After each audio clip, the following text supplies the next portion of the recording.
Hi, Brianna here, and welcome to my Assistive Technology Resource Guide.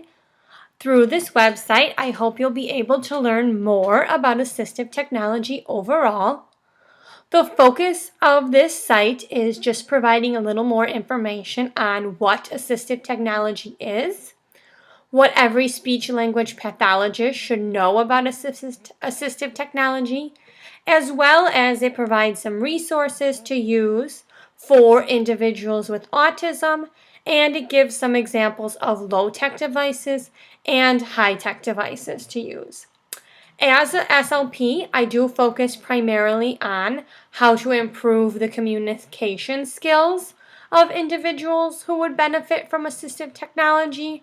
However, there are a few other resources that can be used for individuals who have reading and writing difficulties, as well as visual or hearing impairments.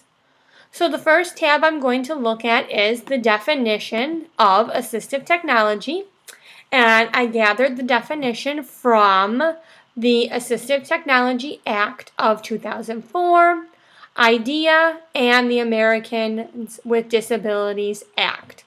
And it basically just defines that assistive technology is any item, piece of equipment, or system, whether acquired commercially, modified, customized, that is used to increase, maintain, or improve the functional capabilities of individuals with disabilities.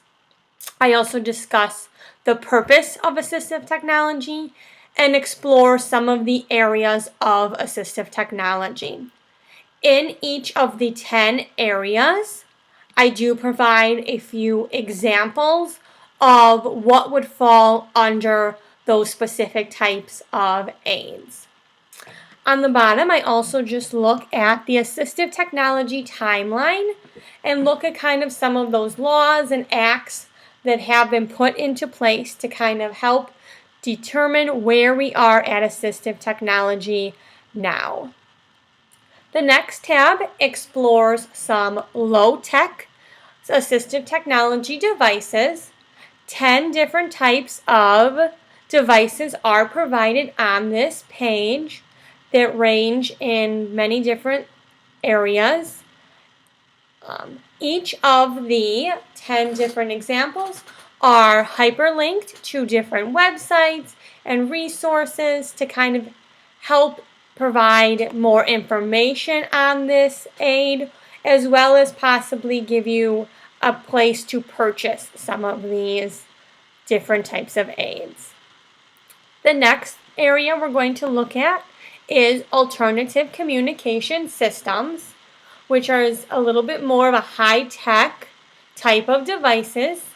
Most of these do focus primarily on improving communication, and these systems just provide, again, a brief update on what each system is, and they are hyperlinked to different information, primarily the main websites of these systems, to provide more information for you and offer more details on these systems. The next area that I look at is technology for individuals with autism. And the majority of these are some apps that can be used to improve the lives of the individual with autism, as well as some of these apps could be used by the parents or maybe some of the teachers, just to kind of help better work with these students.